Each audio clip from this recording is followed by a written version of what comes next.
Assalamualaikum warahmatullahi wabarakatuh.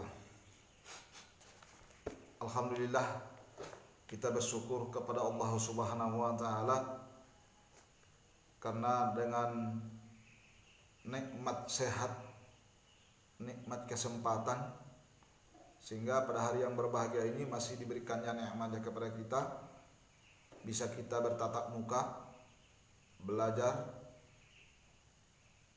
ataupun menganalisa. Yang materi pembelajaran kita hari ini adalah pengertian khutbah, tablik, dan dakwah. Jadi kalau kita melihat bahwa khutbah, tablik, dan dakwah ini, yang tiga hal ini bukan merupakan masalah yang baru kepada kita. Ini sudah masalah yang biasa. Sering kita melihat dan mendengar bagaimana khutbah, bagaimana tablik, bagaimana juga dakwah. Di tengah kehidupan masyarakat kita, di tengah kehidupan lingkungan kita, sering kita melihat khutbah. Maka khutbah itu ada khutbah Jumat, ada khutbah hari raya Idul Fitri, hari raya Idul Adha, ada khutbah nikah, ada khutbah sholat istisqa, ya, ada khutbah gerhana, sholat gerhana, dan lainnya. Kesemuanya itu merupakan yang namanya ibadah yang dibarengi dengan khutbah. Jadi khutbah ini rasanya tidak asing kepada kita, karena khutbah ini dia berkaitan dengan ibadah. Khutbah ini berasal dari kata khotoba, yahtubu khutbatan. Jadi kalau kita lihat arti daripada khutbah ini adalah memberi nasihat dalam kegiatan ibadah. Jadi yang sering kita lihat setiap Jumat, setiap sholat Jumat dilakukan namanya khutbah. Jadi pada waktu itu dia berposisi dengan memberi nasihat. Seorang khatib memberi nasihat kepada jamaah untuk memberikan nasihat terhadap agama. Jadi kalau namanya nasihat, ya, di dalam khutbah itu sebenarnya lebih identik dengan nasihat agama, bukan nasihat politik dan lain sebagainya. Jadi bagaimanapun perkembangan zaman sekarang, kalaulah bisa diusahakan bernasihat dengan nasihat secara agama. Banyak cerita dan nasihat secara agama yang kita lakukan dengan melihat ayat Allah. Misalnya ketika kita lihat Luqman kepada anaknya, wahai anakku, janganlah engkau mensyirikatkan Allah. La tusyrik billah, jangan engkau mensyirikatkan Allah. Inna syirka la zulmun azim. Mensyirikatkan Allah itu adalah dosa yang sangat besar. Karenanya itu semua merupakan nasihat yang ada tertera di dalam Al-Quran. Jadi kalau kita lihat hal seperti itu yang harus disampaikan ketika khutbah Jumat. Ya, lain halnya khutbah nikah tentang hubungan yang namanya ada kaitan dengan nikah, rumah tangga, bagaimana mengatur rumah tangga dan seterusnya. Itu nasihat-nasihat yang perlu kita lihat dan sampaikan. Jadi kalau kita lihat khutbah ini menurut istilah, dia berarti kegiatan ceramah, ya, kepada sejumlah orang Islam dengan syarat dan rukunnya yang sudah tertentu. Ya, jadi sini berkaitan langsung dengan keabsahan atau sahnya ibadah. Jadi rukun dan syarat itu berkaitan dengan sahnya ibadah. Jadi ketika sholat Jumat itu ada rukunnya, ada syaratnya. Seorang khatib memberikan ceramahnya kepada orang Islam, bukan yang seluruh manusia. Jadi khutbah itu menyampaikan nasihat kepada yang Islam, bukan semua manusia, orang Islam di sana. Jadi tidak berlaku kepada semua manusia, dia berlaku hanya kepada umat Islam saja. Jadi nasihat itu disampaikan kepada umat Islam saja. Itu yang dinamakan khutbah. Jadi kalau dia ke semua orang itu beda, bukan khutbah namanya. Jadi khutbah itu dia memiliki rukun yang disampaikan berupa nasihat kepada kepada umat Islam yang beragama Islam. Sedangkan kalau kita lihat tablik bagaimana? Antara khutbah, tablik dan dakwah ini sangat sedikit perbedaannya. Yang tujuannya ini menyeru kepada kebajikan, mengajak kepada jalan keridhaan Allah. Jadi kalau kita lihat tablik yang berasal dari kata balago, yuballigu, ya kan? Tabligon. Jadi tablik berarti menyampaikan ayat-ayat Allah kepada manusia, menyampaikan ayat Allah kepada seseorang, baik secara lisan ataupun tidak. Kalau kita lihat menurut istilah bahwa tablik ini adalah kegiatan menyampaikan pesan Allah Subhanahu wa taala secara lisan kepada satu orang Islam atau lebih untuk diketahui dan diamalkan isinya. Jadi menyampaikan secara lisan kepada seorang Islam ataupun lebih untuk apa? Ya, ini pesan dari Allah. Untuk apa? Untuk diamalkan. Untuk diamalkan. Jadi membawa dia. Jadi misalnya kita mengetahui Qul huwallahu ahad, Allahus samad, lam yalid walam yulad, walam yakul lahu kufuwan ahad. Allah itu esa. Allah itu esa. Misalnya itu aja yang tahu dia qul huwallahu ahad, Allah itu esa, maka disampaikannya kepada orang yang beragama Islam.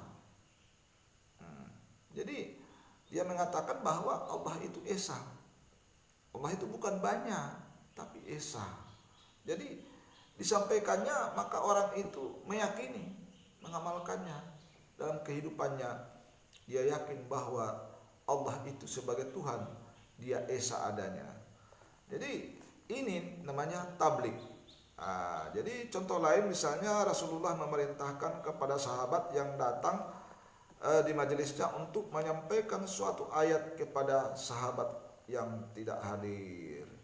Jadi ini namanya tabligh, menyampaikan, ya, sampaikan.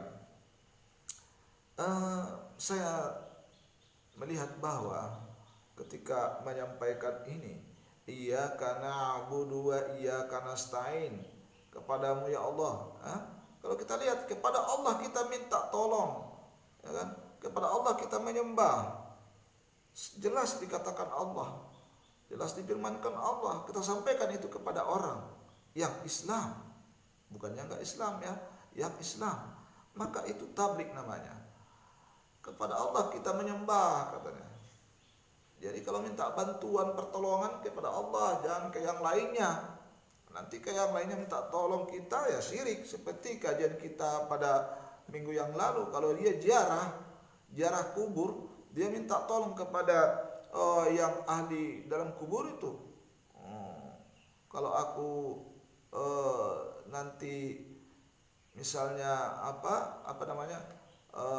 wahai ahli kubur, aku begini, tolonglah dibantu aku ini supaya aku mendapatkan seperti ini, misalnya seperti itu. Nah, ini salah.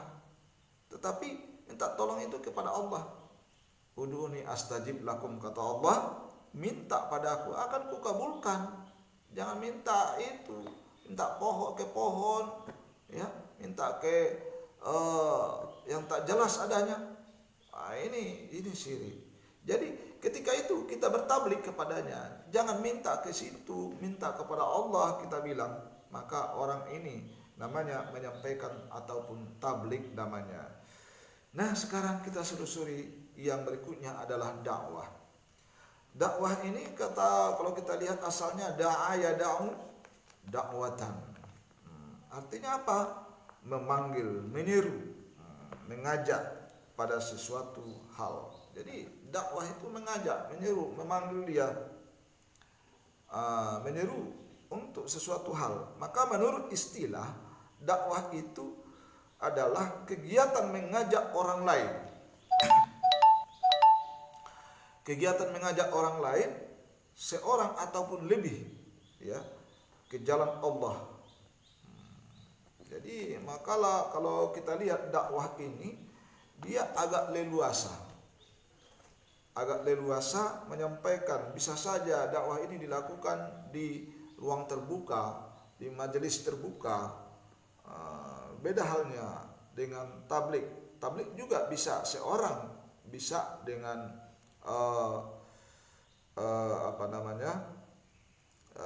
banyak, tetapi seperti mengemukakan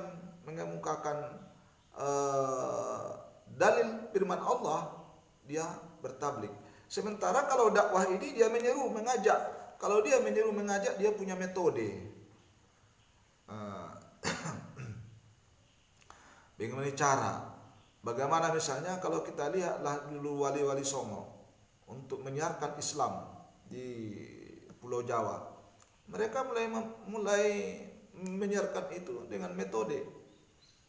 Mereka datang melihat bagaimana keadaan kehidupan di daerah itu. Yang di Jawa hari itu para wali Songo itu mempergunakan wayang. Maka kalau kita lihat di wayang itu ada cerita. Maka dalam cerita itu misalnya cerita suatu kerajaan, cerita orang hebat, cerita dan lain sebagainya, maka dicontohkan para wali. Apa dibilangnya? Supaya kalian mengerti dan tahu bahwa ada senjata yang ampuh, senjata pamungkas yang namanya syahadat. Apabila kamu mempergunakan senjata ampuh ini, maka kamu akan selamat. Selamat kamu dunia dan akhirat, kata para wali Songo. Jadi mendengar itu para orang-orang setempat kepengen, apa ya syahadat itu? Kamu mau? Diajaklah mereka mengucapkan syahadat. Tadinya mereka bukan Islam, tapi diajak mereka, maka bersyahadatlah mereka.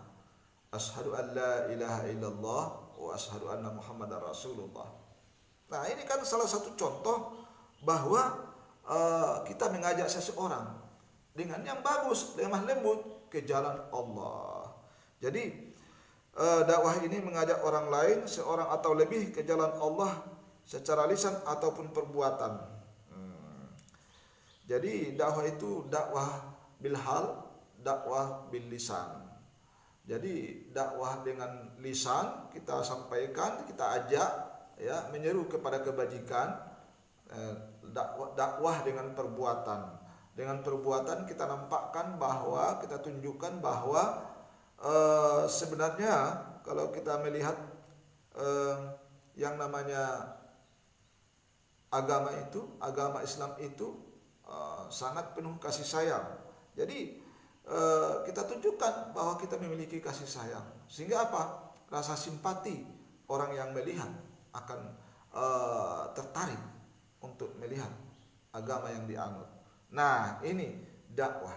Jadi kalau zaman sekarang kita lihat dakwah itu banyak menyampaikan dengan jenis dan macamnya. Kita lihat ya, dengan ada yang mengajak langsung, ada mengajak secara ruang terbuka, majelis terbuka dan lain sebagainya. Ini dakwah. Jadi kalau kita lihat antara khutbah, tablik dan dakwah, kalau di khutbah itu dia memiliki rukun syarat. Di tablik dia mengemukakan ayat Allah. Kalau di dakwah dia menyeru, mengajak, bukan paksaan, mengajak, menyeru. Jadi kalau tablik disampaikan aja, mau tidaknya enggak udah. Sementara kalau di dakwah dia berupaya mengajak, menyeru. Kalaupun dia tidak dapat misalnya, ya tidak jadi masalah besar. Yang jelas dia memiliki metode untuk menyerunya. Makanya